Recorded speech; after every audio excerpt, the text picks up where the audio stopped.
ഇന്ന അല്ലാഹുവിന് ഇഷ്ടമാണ്. ഇന്ന ഫീക ഖസ്ലതൈൻ, രണ്ട് സ്വഭാവം നിന്നിലുണ്ട്. യുഹിബ്ബുഹുമല്ലാഹു വറസൂലു, ആ രണ്ട് സ്വഭാവം അല്ലാഹുവിനും ഇഷ്ടമാണ്, റസൂലിനും ഇഷ്ടമാണ്. ഒന്ന് അൽ ഹിൽമു, അത് അല്ലാഹുവിന്റെ സിഫാത്തിൽ പെട്ടതാണ് ഹിൽമു എന്ന് പറയുന്നത്. വഅലമൂ അന്നല്ലാഹ ഗഫൂറുൻ ഹലീം, അല്ലാഹു ഗഫൂറാണ്, അല്ലാഹു സഹനശീലമുള്ള ആളാണ്. അതേപോലെ അമ്പിയാക്കളുടെ സ്വഭാവത്തിൽ പെട്ടതാണ് ഹിൽമ് എന്ന് പറയുന്നത്. ഇന്ന ഇബ്രാഹീമ ലഹലീമുൻ അവ്വാഹും മുനീബ്, മഹാനായ ഇബ്രാഹിം നബി അലൈഹിസ്സലാം ഈ ഹിൽമ് എന്ന് പറയുന്ന സ്വഭാവക്കാരനാണ് എന്ന് പരിശുദ്ധ ഖുർആൻ പറയുന്നുണ്ട്. ഫബശ്ശർനാഹു ബിഗുലാമിൻ ഹലീം, നല്ല ക്ഷമാശീലനായ സഹനശീലമുള്ള മകനെ നൽകിക്കൊണ്ട് ഞാൻ സന്തോഷിപ്പിച്ചു എന്ന് പരിശുദ്ധ ഖുർആൻ പറയുന്നുണ്ട്. അപ്പൊ ഇങ്ങനെയെല്ലാം അള്ളാഹുവിന്റെ ഹബീബിനെ കുറിച്ച് അള്ളാഹു പറഞ്ഞത് ഇന്നക ലഅലാ ഖുലുഖിൻ അളീം, നബിയെ അങ്ങാണ് ഏറ്റവും നല്ല സ്വഭാവത്തിന്റെ ഉടമ. പിന്നെ നബി തങ്ങളെക്കാൾ വലിയ ഹിൽമിന്റെയോ ഹലീമോ ഇല്ല അള്ളാഹു അല്ലാതെ. ഈ വിശേഷണങ്ങളെല്ലാം അല്ലാഹു തആല മഹാന്മാരായ പ്രവാചകന്മാർക്ക് നൽകിയ സ്വഭാവമാണ് ഹിൽമ് എന്ന് പറയുന്നത്.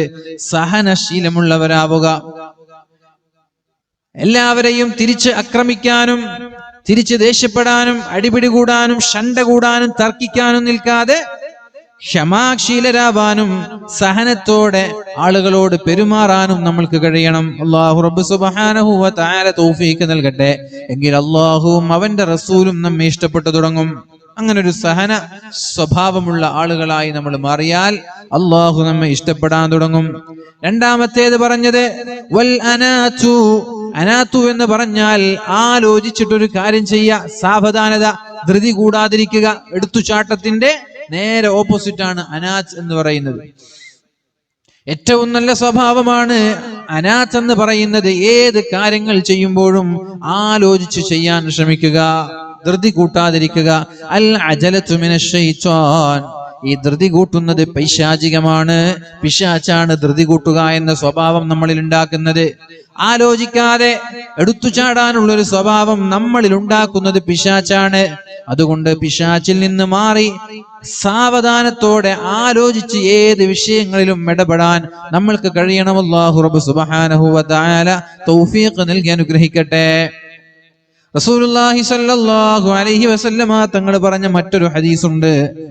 മൻ അഹബ്ബ അൻ യുഹിബ്ബഹുല്ലാഹു വ റസൂലു, അല്ലാഹു തആല ഒരാളെ ഇഷ്ടപ്പെടണമെന്ന് ഒരാൾ ആഗ്രഹിച്ചാൽ അല്ലാഹുവും റസൂലും എന്നെ ഇഷ്ടപ്പെടണം എന്ന് ഞാൻ ആഗ്രഹിക്കുന്നുണ്ടെങ്കിൽ, ഞാൻ പറയുന്നത് നമ്മുടെ സ്വഭാവ വിശേഷണങ്ങളെ കുറിച്ചാണ്.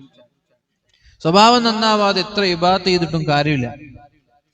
ഇബാദത്തിനെ കുറിച്ചൊക്കെ ഇഷ്ടംപോലെ വാല് നിരന്തരമായിട്ട് നമ്മൾ കേൾക്കുന്നവരാണ്, പക്ഷെ സ്വഭാവം വളരെ മോശമാണ്, അല്ലേ?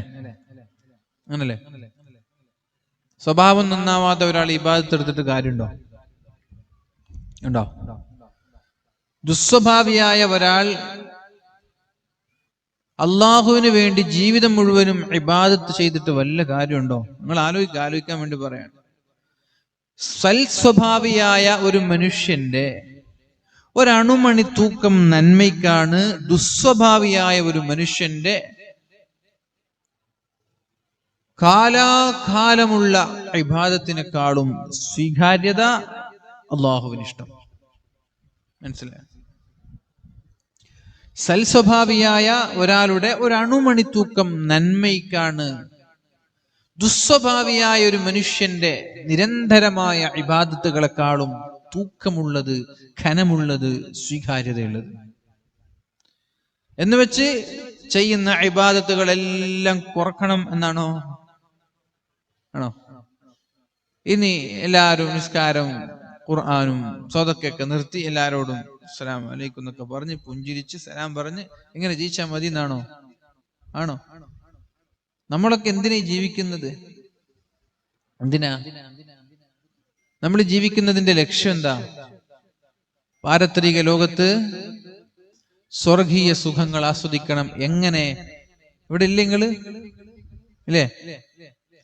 നരകത്തിന്റെ ശിക്ഷ അനുഭവിക്കാതെ, നരകത്തിന്റെ ശിക്ഷ അങ്ങനെ തന്നെ ദുആ ചെയ്യണം അല്ലാഹുവിനോട്. അങ്ങനെ തന്നെ ദുആ ചെയ്യണം. ഒരു സെക്കൻഡ് പോലും നരകത്തിൽ കിടക്കാതെ പടച്ചോനെ എനിക്ക് സ്വർഗം നൽകണേ. അള്ളാഹു നൽകട്ടെ. അങ്ങനെ തന്നെ ദുആ ചെയ്യണം. പടച്ചോനെ എനിക്ക് സ്വർഗം തരണേ, പടച്ചോനെ എനിക്ക് സ്വർഗം തരണേ എന്ന് ദുആ ചെയ്യുന്നതിന് പകരം അല്ലാഹുവേ ഒരു സെക്കൻഡ് പോലും നരകത്തിൽ കിടക്കാത്ത സ്വർഗം നൽകി നീ എന്നെ അനുഗ്രഹിക്കണേ. അല്ലെ, ചോദിച്ചാല് കിട്ടിയാല് നരകമില്ലാത്ത സ്വർഗം, പോയാല് ഒരു വാക്ക്, അങ്ങനെ പറയില്ലേ, പോയാലൊരു വാക്ക്, ഒരു ദുആ, കിട്ടിയാല് നരകമില്ലാത്ത സ്വർഗം. ഒരുപക്ഷെ നമ്മളൊക്കെ വലിയ തെറ്റുകാരൊക്കെ ആയിരിക്കാം, പക്ഷെ അള്ളാഹു ഏതെങ്കിലും ഒരു സമയത്ത് ദുആ അള്ളാഹു സ്വീകരിച്ചാലോ, എല്ലാ ദിവസത്തിലും ഒരു സമയമുണ്ടെന്നാ, ആ സമയത്ത് അള്ളാഹു ദുആക്ക് ഉത്തരം നൽകും. എല്ലാ ദിവസത്തിലും അങ്ങനെ ഒരു സമയമുണ്ടെന്നാ. ആ സമയവും നമ്മുടെ പ്രാർത്ഥനയും യോജിച്ചു വന്നാൽ, അങ്ങനെ ദുആക്ക് ഇജാബത്തുള്ള ഒരു സമയത്താണ് നമ്മൾ അപ്രതീക്ഷിതമായി പടച്ചോനോട് ദുആ ചെയ്യുന്നത്. പടച്ചോനെ, അല്ലാഹുവേ, നരകത്തിന്റെ ശിക്ഷയില്ലാത്ത സ്വർഗം നൽകി അനുഗ്രഹിക്കണേ. ഒരു സെക്കൻഡ് പോലും നരകത്തിൽ കിടക്കാത്ത സ്വർഗം നൽകി നീ എന്നെ അനുഗ്രഹിക്കണേ എന്ന് ദുആ ചെയ്താൽ രക്ഷപ്പെട്ടില്ലേ മുഅ്മിനീങ്ങളെ? അതുകൊണ്ട് അല്ലാഹുവിനോട് ദുആ ചെയ്യണം. പടച്ചവനെ, നരകമില്ലാത്ത സ്വർഗം നൽകണേ എന്ന് ദുആ ചെയ്യണം. അതേപോലെ ഞാൻ പറഞ്ഞു വന്നത്, ഒരു സൽസ്വഭാവിയായ ഒരു മനുഷ്യൻ തീരെ അമലില്ലെങ്കിലും അല്ലാഹുവിന്റെ കോടതിയിൽ രക്ഷപ്പെട്ടേക്കാം. എന്നാൽ ദുസ്വഭാവിയായ ഒരാൾ ദിവസം മുഴുവനും അല്ലാഹുവിന് വേണ്ടി ഇബാദത്ത് ചെയ്താലും രക്ഷപ്പെടാൻ പോകുന്നില്ല. രാവിലെ മുഴുവനും നോമ്പെടുക്കുന്നുണ്ട്, രാത്രി മുഴുവനും നിസ്കരിക്കുന്നുണ്ട്, പക്ഷേ സ്വഭാവം വളരെ മോശമാണെങ്കിൽ അല്ലാഹു റബ്ബ് സുബ്ഹാനഹു വ തആല അവന്റെ അമലുകൾക്ക് സ്വീകാര്യത നൽകൂല. അവന്റെ അമൽ പടച്ചോന് വേണ്ട. പിന്നെന്തിനാ ഈ കഷ്ടപ്പെടുന്നത്? ഫിത്നയുമായി നടക്കുന്നവർ ഇഷ്ടംപോലെ ഉണ്ട്. പള്ളിയിലേക്ക് വരും, കൃത്യമായ സമയത്ത് പള്ളിയിലേക്ക് വന്ന് 5 നേരം നിസ്കരിക്കുന്ന ആളുകളുണ്ട്. എല്ലാ നാട്ടിലുണ്ടാകും അങ്ങനെ ചില വയസ്സന്മാർ. വയസ്സാകുമ്പോ പിന്നെ പണിയൊന്നും ഉണ്ടാവില്ല, മക്കള് ഗൾഫിലുണ്ടാകും, അല്ലെങ്കിൽ വ്യത്യസ്തമായ ബിസിനസ് ഒക്കെ ഉണ്ടാക്കി നാട്ടിൽ ഫ്രീ ആയിട്ട് ഇങ്ങനെ റിലാക്സ് ആയി നടക്കുന്ന ആളുകൾ. വേറെ പണിയൊന്നുമില്ലല്ലോ. ബാങ്ക് കൊടുക്കുമ്പോ പള്ളിയിൽ വരും, ജമാഅത്തായി നിസ്കരിക്കും, ഇമാമിന്റെ തൊട്ടു പിന്നിൽ നിന്ന് തന്നെ ജമാഅത്തായി നിസ്കരിക്കും. ഇതൊക്കെ എന്തിനെന്ന് പറയുന്നത്? ഈ കൂട്ടത്തിൽ നമ്മൾ പെടാതിരിക്കാനായി പറയുന്നത്. ആരെ ആക്ഷേപിക്കാനോ ചിത്ത പറയാനൊന്നുമല്ല. നമ്മൾ ഇങ്ങനെയുള്ള ആളുകളിൽ പെട്ടുപോകരുത്. പള്ളിയിൽ നേരെ ഇമാമിന്റെ പിന്നിൽ നിന്ന് നിസ്കരിക്കുന്നു, പക്ഷേ നിസ്കാരം കഴിഞ്ഞാൽ ഏതെങ്കിലും ഒരു പീടികത്തിണ്ണയിലോ പള്ളിയുടെ വരാന്തയിലോ ഇരുന്നിട്ട് ഇങ്ങനെ ഫിത്ന പറയുന്ന ആളുകൾ. ഉസ്താദുമാരുടെ ഫിത്ന, നാട്ടുകാരുടെ ഫിത്ന, പഠിക്കുന്ന വിദ്യാർത്ഥികളുടെ ഫിത്ന, മുതഅല്ലിമീങ്ങളുടെ ഫിത്ന, കല്യാണം മുടക്കുന്നവർ, അല്ലെ, എത്ര പേര് കല്യാണം മുടക്കുന്ന ഒരു ആവശ്യമില്ലാതെ കല്യാണം മുടക്കുന്ന ആളുകൾ. ഇങ്ങനെ നിരന്തരമായി വായ തുറന്നാൽ മറ്റുള്ളവരെ വേദനിപ്പിക്കുന്ന രീതിയിലല്ലാതെ അവർ സംസാരിക്കാറില്ല. ഒന്നുകിൽ കുടുംബക്കാരെ, അയൽവാസികളെ, നാട്ടുകാരെ, കമ്മിറ്റിക്കാരെ, രാഷ്ട്രീയക്കാരെ, ഇങ്ങനെ വാ തുറന്നാൽ ഫിത്നയും ഫസാദുമല്ലാതെ വായയിൽ നിന്ന് വരാത്ത ചില വയസ്സന്മാരായ ആളുകൾ. പക്ഷേ അവർ നിസ്കാരക്കാരാണ്. എങ്ങനെയുള്ള നിസ്കാരക്കാർ? ജമാഅത്തിന് കൃത്യമായി പള്ളിയിൽ വന്ന് ഇമാമിന്റെ തൊട്ടു പിന്നിൽ നിന്ന് നിസ്കരിക്കുന്നവർ. ഉപകാരമില്ല മുഅ്മിനീങ്ങളെ, അല്ലാഹു ആ അമലുകൾ സ്വീകരിക്കില്ല. അല്ലാഹുവിന് നിങ്ങളുടെ നിസ്കാരം വേണ്ട. അല്ലാഹുവിന് ഇഷ്ടമില്ലാത്ത അമലാണ് നമ്മൾ ചെയ്തുകൊണ്ടിരിക്കുന്നത്. ഇത്തരം ആളുകളിൽ നമ്മൾ പെട്ടുപോകരുതേ. സംസാരം കുറക്കണം. ഫിത്ന അല്ലാതെ സംസാരിക്കാൻ കഴിയില്ലെങ്കിൽ വായ അങ്ങോട്ട് പൂട്ടിക്കോളി, വായ തുറക്കേ വേണ്ട. നിസ്കാരം കഴിഞ്ഞ് നേരെ വീട്ടിലേക്ക് വന്നോളൂ.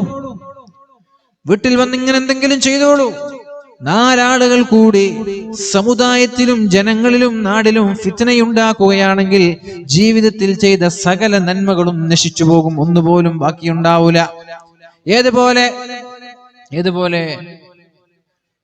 തേനിലേക്ക് സിർക്ക ഒഴിച്ചാൽ തേന് കേടാകുന്നത് പോലെ, നശിച്ചു പോകുന്നത് പോലെ നമ്മുടെ അമലുകളെല്ലാം നശിച്ചു പോകുമെന്ന് പരിശുദ്ധ റസൂൽ സല്ലല്ലാഹു അലൈഹി വസല്ലം പഠിപ്പിച്ചിട്ടുണ്ട്.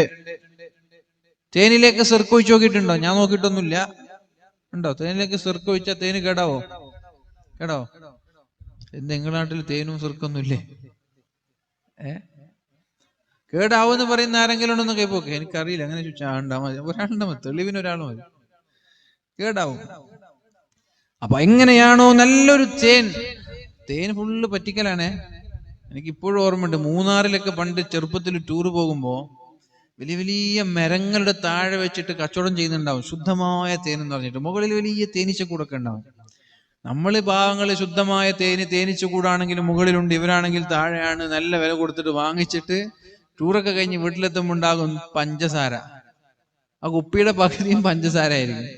അങ്ങനെ പറ്റിക്കുന്നൊക്കെ ഇഷ്ടംപോലെ ആളുകളുണ്ട്. അതൊക്കെ നമുക്ക് സമയം കിട്ടുകയാണെങ്കിൽ ചർച്ച ചെയ്യായിരുന്നു. അങ്ങനൊക്കെ പറ്റിച്ച് ആളുകളെ വഞ്ചിച്ച് കച്ചവടം ചെയ്യുന്നത് നമ്മുടെ സമ്പാദ്യത്തിലുള്ള ബറക്കത്ത് നഷ്ടപ്പെടുമെന്ന് മാത്രമല്ല, ഹറാമാണത്. മറ്റുള്ളവരെ വഞ്ചിക്കുന്നത് ഹറാമാണ്. അള്ളാഹു നമ്മൾക്ക് നൽകിയ സമ്പാദ്യങ്ങളുള്ള ബർക്കത്ത് എടുത്തു കളയുമെന്ന് മഹാന്മാര് പഠിപ്പിച്ചിട്ടുണ്ട്. എന്താണെങ്കിലും, ഇനി ഡ്രസ്സാണെങ്കിലും, പച്ചക്കറി ആണെങ്കിലും, സ്റ്റേഷനറി ആണെങ്കിലും, ഫ്രൂട്ട്സ് ആണെങ്കിലും, സ്വർണമാണെങ്കിലും, മൊബൈൽ ഫോൺ ആണെങ്കിലും, എനിത്തിങ് എന്താവട്ടെ. ആപ്പിൾ ഫോൺ തന്നെ കോപ്പി ഇറങ്ങുന്നില്ലേ? ഒറിജിനലിന് തത്തുല്യമായ കോപ്പി ഇറങ്ങുന്നില്ലേ? ആപ്പിൾ ഒറിജിനൽ ഇറങ്ങി മാസങ്ങൾ കഴിയുന്നതിന് മുമ്പ് ഒറിജിനലിനെ വെല്ലുന്ന കോപ്പി ഇറങ്ങുന്നുണ്ട്. അത് കോപ്പിയാണെന്ന് പറഞ്ഞ് വിറ്റാൽ ഒരു കുഴപ്പമില്ല. പക്ഷെ കോപ്പിയെ ഒറിജിനൽ ആണെന്ന് പറഞ്ഞ് വിൽക്കരുത്. നമ്മുടെ സമ്പാദ്യത്തിലുള്ള ബറക്കത്ത് അല്ലാഹു എടുത്തു കളയുമെന്ന് മാത്രമല്ല, അല്ലാഹു പറഞ്ഞത് കുല്ലു ലഹ്മിൻ നബത മിൻ സുഹ്തിൻ ഫന്നാറു ഔലാ ബിഹി.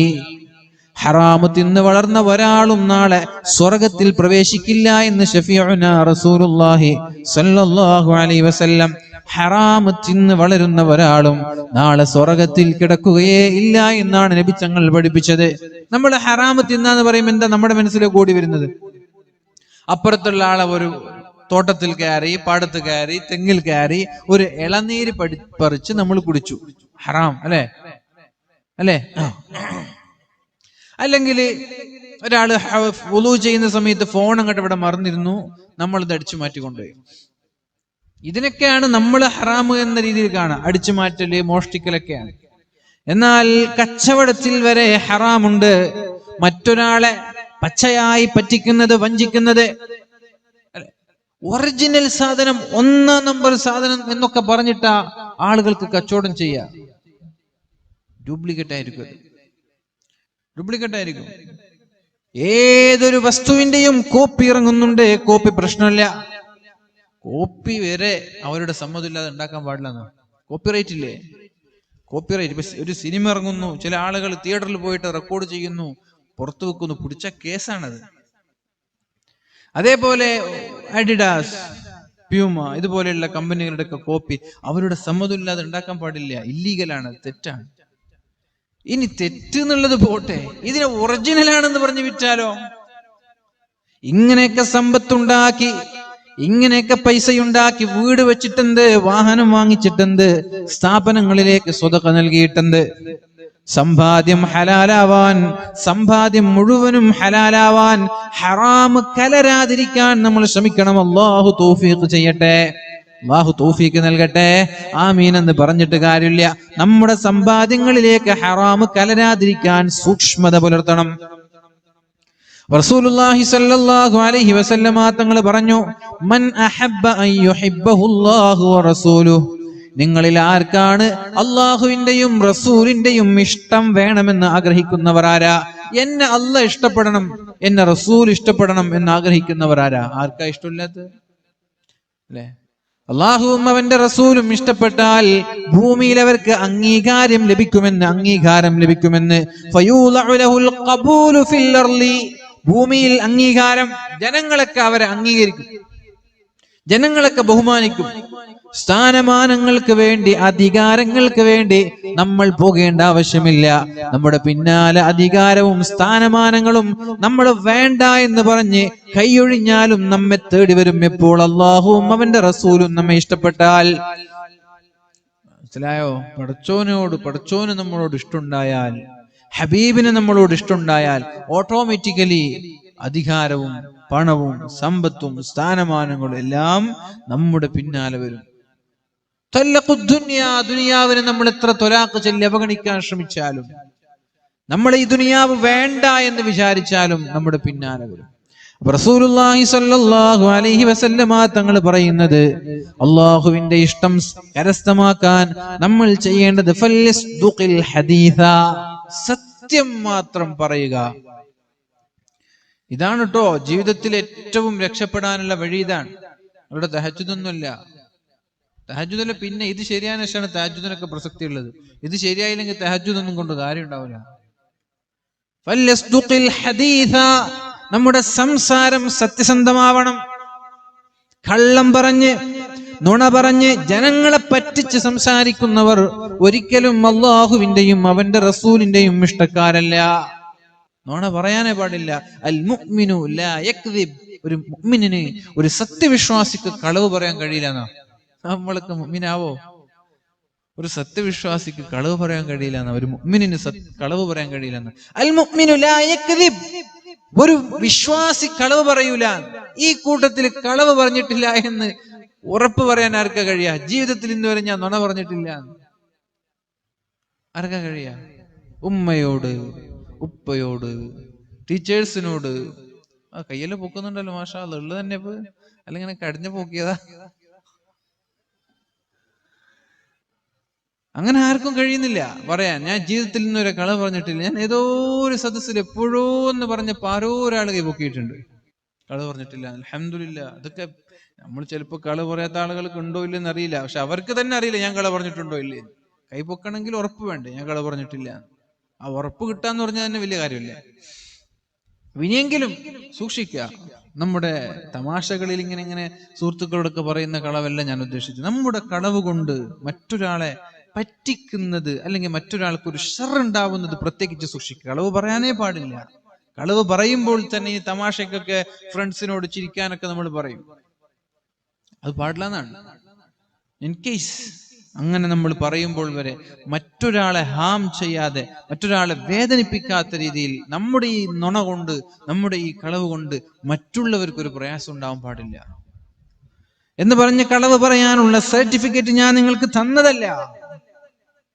ഫൽയസ്ദുഖിൽ ഹദീസ്, നുണ പറയാതിരിക്കാൻ ശ്രമിക്കണം നമ്മൾ. അല്ലാഹു തൗഫീഖ് ചെയ്യട്ടെ. ജീവിതത്തിൽ നുണ പറയാതിരിക്കാൻ നമ്മൾ ശ്രമിക്കുക. ഓർമ്മയില്ലേ ഉമർ ഇബ്നുൽ ഖത്താബ് റളിയല്ലാഹു അൻഹുവിന്റെ രാത്രിയുടെ ഒരു പെട്രോളിംഗ് ഉണ്ട്, രാത്രി നൈറ്റ് പെട്രോളിംഗ്. അപ്പൊ പാലിൽ വെള്ളം ചേർക്കാൻ പറഞ്ഞതും ഞാൻ ചേർക്കൂല എന്ന് പറഞ്ഞതും, എന്ത് ചേർത്താൽ ഉമർ മദീനയിലല്ലേ, അള്ളാഹു കാണൂലേ എന്നൊക്കെ ചോദിച്ചൊരു പെണ്ണുണ്ടായിരുന്നു അല്ലെ. ഉമർ മദീനയിലെങ്കിൽ എന്താ പഠിച്ചോൻ കാണൂലേ? ഇങ്ങനെയൊക്കെ സത്യസന്ധതയുള്ള ഒരുപാട് ഉമ്മമാരാണ് ലോകത്ത് ഇതിഹാസങ്ങളായ മക്കൾക്ക് ജന്മം നൽകിയത്. അത് ആലോചിക്കണം നമ്മള്. ഇങ്ങനെ ഈ പെണ്ണിനെയാണ് ഉമർ തങ്ങൾ തന്റെ മകന് ഭാര്യയായിട്ട് അന്വേഷിക്കുന്നത്. നോക്കണം, രാത്രി നൈറ്റ് പെട്രോളിംഗ് നടത്തിക്കൊണ്ടിരിക്കുകയാണ്. രാത്രി ഒരു സംസാരം കേൾക്കുന്നത്. എന്താ സംസാരം? ഇതൊക്കെ നമ്മൾക്ക് അറിയുന്ന കഥയാണ്, വിശദീകരിക്കേണ്ട ആവശ്യമില്ല അല്ലെ. ഈ കഥ അറിയാത്ത ആരെങ്കിലും സദസ്സിലുണ്ടോ? ഉണ്ടോ? ഒരിക്കലും ഉണ്ടാവില്ല. അപ്പൊ ഉമ്മ പറയാണ് പാലിൽ വെള്ളം ചേർക്കണം, മകള് പറയാണ് ഞാൻ ചേർക്കൂല. എന്താ നീ ചേർക്കാത്തത്? ഉമർ പറഞ്ഞില്ലേ ചേർക്കരുത് എന്ന്. ഉമർ മദീനയിലല്ലേ, ചേർത്താൽ എന്താ? ഉമ്മ ചോദിക്കാണ്. ഒരു ഉമ്മ ഇങ്ങനെ മക്കളോട് പറയാൻ പാടുണ്ടോ? ഉമ്മയാണോ മക്കളെ കള്ളം പറഞ്ഞ് പഠിപ്പിക്കേണ്ടത്? ഉമ്മ മക്കൾക്ക് സൽ സ്വഭാവവും ദീനും പെരുമാറ്റവും നൽകേണ്ട ആളുകളല്ലേ. ആ ഉമ്മയാണ് മക്കളെ മോശമാക്കുന്നത്. ഫോൺ വിളിച്ചാല് പറയാ ഉപ്പ ഇവിടെ ഇല്ല എന്ന് പറയാൻ പറയും. ആരാ പറയുന്നത്? ഉപ്പ മക്കളോട് പറയാൻ, നുണ പഠിപ്പിക്കാൻ. ഉമ്മ പറയുന്നുണ്ട് പിരിവിനാളുകൾ വരുമ്പോൾ ഇവിടെ ആളില്ല എന്ന് പറഞ്ഞേക്ക്. പച്ചയായി മക്കളോട് കള്ളം പറയാൻ പഠിപ്പിക്കുന്ന മാതാവ്. മഹാനായ ഉമർ ഇബ്നുൽ ഖത്താബ് റളിയല്ലാഹു അൻഹു ആ പെണ്ണിനെ പിറ്റേ ദിവസം തന്നെ വീട്ടിലേക്ക് വിളിച്ചു. അന്വേഷിച്ചു ആരാണ് ആ പെണ്ണ് അന്വേഷിച്ചു. ആ പെണ്ണിനെ കൊണ്ട് കല്യാണം കഴിപ്പിച്ചു. നല്ല ഉപ്പമാർ അങ്ങനെ ചെയ്യാ. നല്ല പെണ്ണ്, ദീനിയായ പെണ്ണിനെ നോക്കിയിട്ട് കല്യാണം കഴിപ്പിക്കും. അപ്പൊ അതുകൊണ്ട് മഹാനായ ഉമർ ഇബ്നുൽ ഖത്താബ് റളിയല്ലാഹു അൻഹു പറഞ്ഞതുപോലെ ആ അലി ഇബ്നു അബീ ത്വാലിബ് റളിയല്ലാഹു അൻഹുവിന്റെ ഭരണം കഴിഞ്ഞതിന് ശേഷമാണ് ഒരു രാജകീയമായ ഭരണം തുടങ്ങുന്നത്. ഖലീഫ എന്ന് പറഞ്ഞാൽ ഖുലഫാ ഉർ റാഷിദീങ്ങൾ. അവരൊക്കെ എന്താ ചെയ്തത്? ഖുലഫാ ഉർ റാഷിദീങ്ങൾ അവരാരും രാജാവല്ല. ആദ്യമായി അബൂബക്കർ സിദ്ദീഖ് റളിയല്ലാഹു അൻഹു മുസ്ലിമീങ്ങളുടെ ഖലീഫയായി വരാൻ.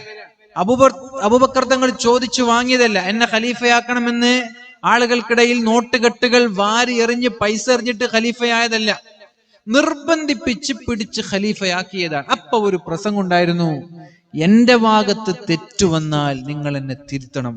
ഖലീഫ പ്രസംഗിക്കാൻ, എന്റെ ഭാഗത്ത് പിഴവുകൾ വരുമ്പോൾ നിങ്ങൾ എന്നെ തിരുത്തണം. നിങ്ങളുടെ ഭാഗത്ത് പിഴവ് വരുമ്പോൾ ഞാൻ തിരുത്തും. എന്റെ ഭാഗത്ത് അപാകതകൾ വന്നാൽ തിരുത്താൻ നിങ്ങൾക്ക് കഴിയണം. അപ്പോഴാണ് ഒരു സ്വഹാബി എണീറ്റത്, സൽമാൻ റളിയല്ലാഹു അൻഹു ആണെന്ന് തോന്നുന്നു.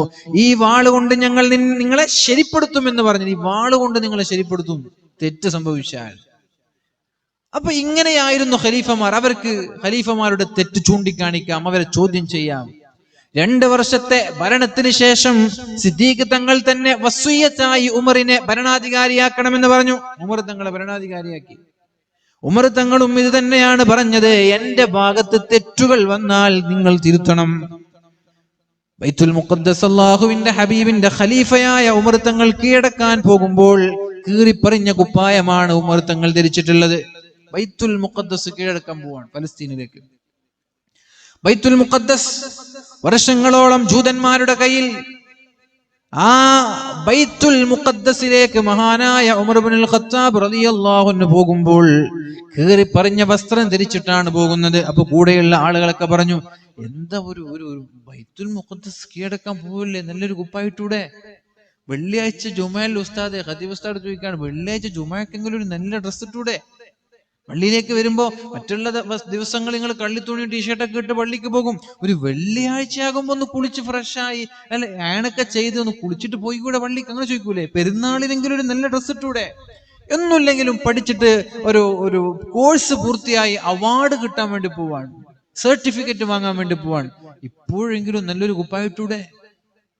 ഉമർ തങ്ങൾ പറഞ്ഞു, വസ്ത്രം നോക്കിയിട്ടല്ല മുസ്ലിമീങ്ങളെ അളക്കേണ്ടത്, വേഷം നോക്കിയിട്ടല്ല ഞങ്ങളെ വിലയിരുത്തേണ്ടത്. അങ്ങനെ ഒരു കാലം വന്നാൽ അത് പരാജയമാണ് എന്ന് മഹാനായ ഉമർ ഇബ്നുൽ ഖത്താബ് തങ്ങൾ പഠിപ്പിച്ചിട്ടുണ്ട്. അങ്ങനെ രാത്രി ഉറങ്ങാതെ പ്രജകളുടെ പ്രയാസങ്ങൾ മനസ്സിലാക്കി പ്രജകൾക്ക് വേണ്ടി ജീവിച്ചു പോയ ഭരണമായിരുന്നു 10 വർഷക്കാലം ഉമർ തങ്ങളുടേത്. അത് കഴിഞ്ഞിട്ടാണ് ഉസ്മാൻ തങ്ങൾ 10-12ഓളം വർഷം. പിന്നെ വന്നത് മഹാനായ അലി ഇബ്നു അബീ ത്വാലിബ് റളിയല്ലാഹു അൻഹു. അവരുടെ കാലം കഴിയുമ്പോഴേക്കും പിന്നെ രാജവംശമാണ്. മഹാനായ മുആവിയ റളിയല്ലാഹു അൻഹു തുടക്കം കുറിക്കുന്ന അമവി ഭരണം. ആ അമവി ഭരണത്തിൽ വരുന്ന ആളാണ് ആര്? ഉമർ ഇബ്നു അബ്ദുൽ അസീസ്, 5ാം ഖലീഫ എന്ന് അറിയപ്പെടാ. ഖലീഫയാണെങ്കിൽ അലി തങ്ങളുടെ കാലത്ത് തീർന്നു. പിന്നെ വർഷങ്ങൾക്ക് ശേഷമാണ് ഉമർ ഇബ്നു അബ്ദുൽ അസീസ് തങ്ങൾ വരുന്നത്. നോക്കണം, അന്നുള്ള ആളുകൾ നിങ്ങൾ ഇവിടെ ഇല്ലേ? നിങ്ങൾ ഇവിടെ ഉണ്ടല്ലോ, ചരിത്രം പറയുന്നോണ്ട് കുഴപ്പമൊന്നുമില്ലല്ലോ. മഹാനായ ഉമർ തങ്ങളടക്കമുള്ള ഖലീഫമാരോട് നിങ്ങളുടെ ഭാഗത്ത് തെറ്റുവന്നാൽ ഞങ്ങൾ വാളുകൊണ്ട് ശരിപ്പെടുത്തുമെന്ന് പറഞ്ഞ അനുയായികൾ. എന്നാൽ ഈ ഉമർ ഇബ്നു അബ്ദുൽ അസീസ് തങ്ങൾ ഖലീഫമാരെ പോലെ ജീവിച്ചത് കാരണത്താൽ സ്വന്തം കൊട്ടാരത്തിലെ കുടുംബക്കാർ വിഷം കൊടുത്തു കൊന്നതാണ്. ആലോചിക്കണം. ബാക്കിയുള്ള ആളുകളെല്ലാം പ്രൗഢമായ ഒരു ലക്ഷൂറിയസ് ലൈഫ്, ആഡംബര ജീവിതം നയിച്ചു. ഉമർ ഇബ്നു അബ്ദുൽ അസീസ് തങ്ങളുടെ മുമ്പുള്ള ഭരണാധികാരികൾ ബഹുഭൂരിഭാഗം ആളുകളും ഒരു ആഡംബര ജീവിതം, ഒരു രാജാവ്, ഖലീഫ ഒന്നുമില്ല, അമീറുൽ മുഅ്മിനീനല്ല, രാജാവ്. മുലൂക്കിയത്തിലേക്ക് ഭരണം മാറി. അതിൽ നിന്നൊരു ചേഞ്ച് എന്നോണം ഉമർ ഇബ്നു അബ്ദുൽ അസീസ് ആ ഖുലഫാ ഉർ റാഷിദീങ്ങളുടെ ഭരണം തന്റെ കാലഘട്ടത്ത് ഭരിച്ചപ്പോ വിഷം കൊടുത്തു കൊന്നു. അഥവാ അന്നത്തെ അനുയായികൾക്ക് അത് ഉൾക്കൊള്ളാൻ കഴിഞ്ഞില്ല. അനുയായികൾ ഇങ്ങനെ കാലഘട്ടം കഴിയുമ്പോൾ മാറി മാറി വരും. പക്ഷേ ഈ ഞാൻ പറഞ്ഞു വന്നത്, ഈ ഉമർ ഇബ്നു അബ്ദുൽ അസീസ് തങ്ങളുടെ മാതാവാണ്, ആ പരമ്പരയാണ്. ഈ രാത്രി പാലിൽ വെള്ളം ചേർക്കുമ്പോ ഉമ്മ വെള്ളം ചേർക്കരുത്, പടച്ചോൻ കാണുമെന്ന് പറഞ്ഞ ആ ഉമ്മ, അവിടെ നിന്നാണ്, ആ സന്താന പരമ്പരയിൽ നിന്നാണ് ഉമർ തങ്ങൾ ഉണ്ടായത്.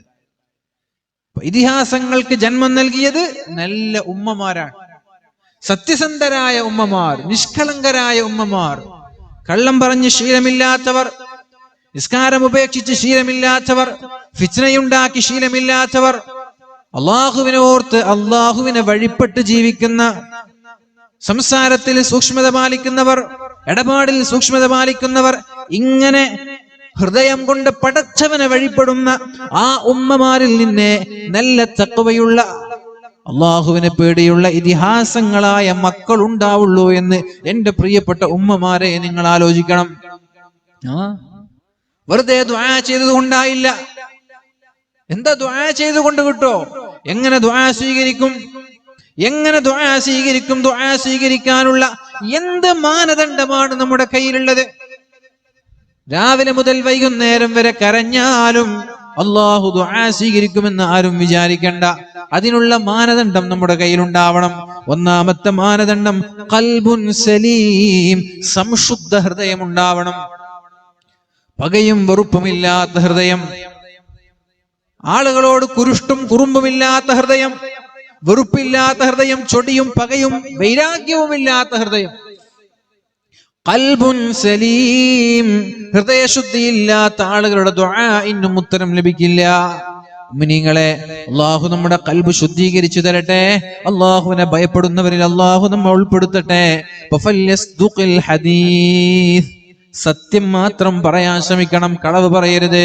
നബി തങ്ങൾ പറഞ്ഞില്ലേ, ഖുലിൽ ഹഖ്ഖ വ ഇൻ കാന മുറാ, എത്ര കൈപ്പേറിയതാണെങ്കിലും സത്യം പറയാൻ ശ്രമിക്കണം. രണ്ടാമതായി നബി തങ്ങൾ പറഞ്ഞത് വല്യുഅദ്ദിൽ അമാന, വല്യുഅദ്ദിൽ അമാന, വിശ്വാസവഞ്ചന നടത്തരുത്. വിശ്വസിച്ച ഒരാൾ ഒരു കാര്യം ഏൽപ്പിച്ചാൽ ആ വാക്ക് പാലിക്കാൻ നമ്മൾക്ക് കഴിയണം. മൂന്ന് കാര്യം നേരത്തെ പറഞ്ഞ രണ്ട് സ്വഭാവം ഓർമ്മയുണ്ടോ? ആദ്യം പറഞ്ഞ രണ്ട് സ്വഭാവം ഓർമ്മയുണ്ടോ? എന്താണ്? ഒന്ന് അൽ ഹിൽമു, ഹിൽമു എന്ന് പറഞ്ഞാൽ സഹനം. സഹനം എന്ന് പറഞ്ഞാൽ ക്ഷമിക്കാൻ, സ്വബർ പോലെയുള്ള ഒരു സ്വഭാവ വിശേഷണമാണ്. എല്ലാ കാര്യങ്ങളിലും ക്ഷമിക്കാനും സഹിക്കാനും നമ്മൾക്ക് കഴിയും. രണ്ടാമത്തേത് അൽ അനാതു, അനാത്ത് എന്ന് പറഞ്ഞാൽ ധൃതി കൂട്ടാതിരിക്കുക, കാര്യങ്ങളൊക്കെ ആലോചിച്ച് തീരുമാനിച്ചതിന് ശേഷം ചെയ്യാം. എടുത്തു ചാടാതിരിക്കുക, സാവധാനം, ഒരു അവധാനത, ചിന്തിച്ച് ഒരു കാര്യം ചെയ്യാം. മൂന്നാമത് ഫല്യസ്തുഖിൽ ഹദീസ്, സത്യം മാത്രം പറയാം. കുറെ അമലൊന്നും വേണ്ട നാളെ രക്ഷപ്പെടാൻ, ഇതൊക്കെ ജീവിതത്തിൽ പകർത്തിയാൽ തന്നെ രക്ഷപ്പെടും. കുറെ അമലൊന്നും വേണ്ട രക്ഷപ്പെടാൻ, ഇത് ജീവിതത്തിൽ പകർത്തിയാൽ തന്നെ രക്ഷപ്പെടും. വല്യുഅദ്ദിൽ അമാന, വിശ്വാസ വഞ്ചന നടത്തരുത്, പറ്റിക്കരുത്. ആളുകളെ, അയൽവാസികളെ, കുടുംബങ്ങളെ, കൂട്ടുകാരെ, കൂറുകാരെ, ഒരാളെയും വഞ്ചിക്കാതെ ജീവിക്കുക. ഒരാളൊരു കാര്യം വിശ്വസിച്ചേൽപ്പിച്ചാൽ ഒരു പക്ഷേ അത് വാക്കാവാം. നിങ്ങൾക്ക് ഓർമ്മയുണ്ടോ? അല്ലാഹുവിന്റെ ഹബീബായ റസൂലുള്ളാഹി സ്വല്ലല്ലാഹു അലൈഹി വസല്ലം മക്കയിൽ നിന്ന് മദീനയിലേക്ക് പോകുന്ന രംഗം ഓർമ്മയില്ലേ? മക്കയിൽ നിന്ന് മദീനയിലേക്ക് പോവല്ല, ആട്ടി ഓടിക്കാൻ. പിങ്ങ് നിങ്ങളുടെ നാട്ടിൽ ജീവിച്ച ഒരാളെ നാട്ടിൽ നിന്ന് ഓടിക്കാൻ. എന്തിന്? നിങ്ങളൊരു സത്യം തുറന്നു പറഞ്ഞതിന്റെ പേരിൽ. അപ്പൊ നിങ്ങളെ കത്തിയും വടിയും വാളൊക്കെ പിടിച്ച് വീടൊക്കെ വളഞ്ഞു. നിങ്ങൾക്കാണെങ്കിൽ ഈ നാട്ടുകാര് ഏൽപ്പിച്ച കുറെ പൈസ നിങ്ങളെ കയ്യിലുണ്ട്. ഈ നാട്ടുകാർ പഴയ കാലത്ത് ഇപ്പല്ല, ചൊടി ഉണ്ടാകുമ്പോഴല്ല, ദേഷ്യം ഉണ്ടാകുമ്പോഴല്ല, കുറച്ച് മുമ്പ് നിങ്ങളെ കയ്യിൽ, നിങ്ങൾ കുറച്ച് വിശ്വസ്തനായതുകൊണ്ട് ഒരാൾ 1,00,000 തന്നിട്ട് നിങ്ങൾ അവിടെ വെച്ചോ, അതുപോലെ ഒരു 10 പവൻ തന്നിട്ട് അവിടെ വെച്ചോ എന്നൊക്കെ പറഞ്ഞ് കുറച്ച് സൂക്ഷിക്കാൻ ഏൽപ്പിച്ച മുതലുണ്ട്. ആ ആളൊക്കെ വടിയും വാളും പിടിച്ചിട്ട് നിങ്ങളെ വീട് വളഞ്ഞിരിക്കണം, ഈ പൈസ തന്ന ആളൊക്കെ നിങ്ങളെ കൊല്ലാൻ. അങ്ങനെ നിങ്ങൾ അവരറിയാതെ രക്ഷപ്പെടുമ്പോൾ സൂക്ഷിക്കാൻ ഏൽപ്പിച്ച മുതൽ അവർക്ക് നിങ്ങൾ തിരിച്ചു കൊടുക്കുമോ? ഇല്ലയോ? കൊടുക്കോ?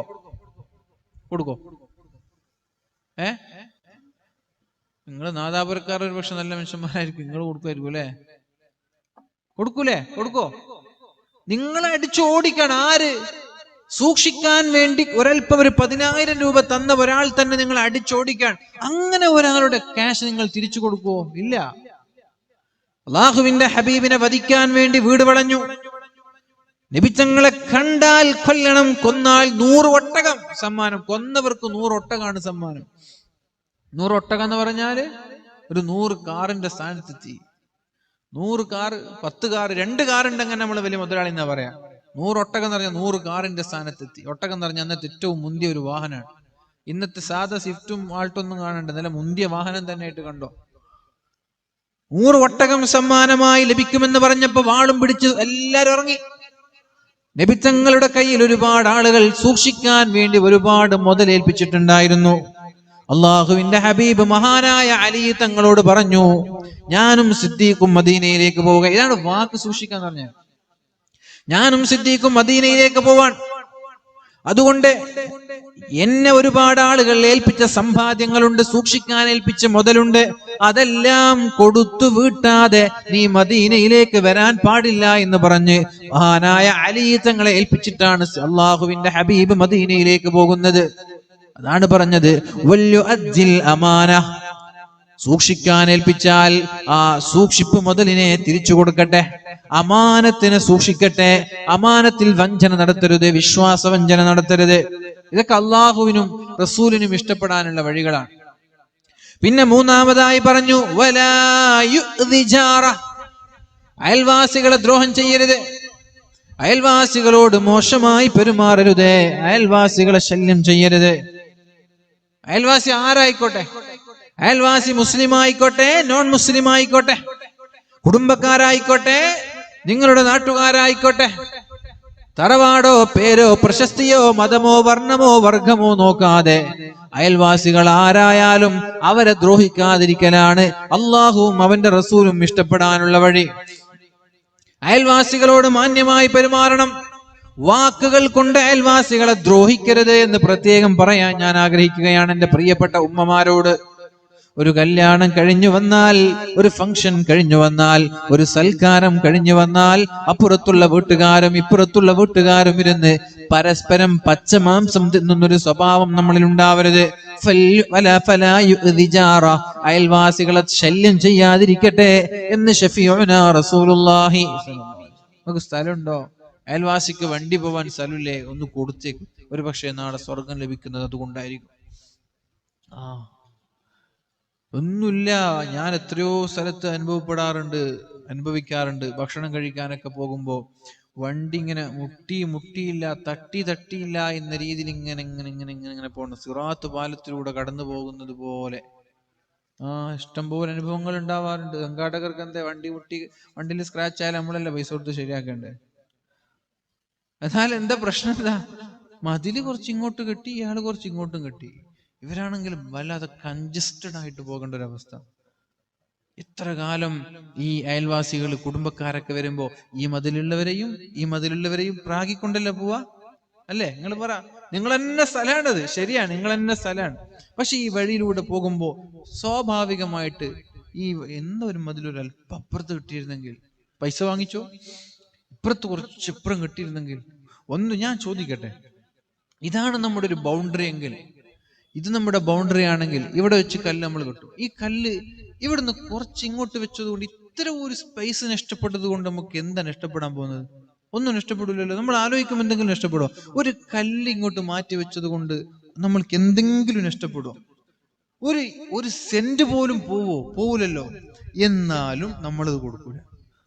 അത് കിട്ടിയത് കൊണ്ട് വലിയ കോടീശ്വരന്മാരായ അംബാനിയെ പോലെ ആവോ? അതുമില്ല. അതുകൊണ്ട് നമ്മൾ എന്ത് ചെയ്യാ? ഇതൊക്കെ ഒരു കൈൻഡ് ഓഫ് ഡിസ്റ്റർബ്, ഒരു തരത്തിലുള്ള ബുദ്ധിമുട്ടിക്കലാണ്.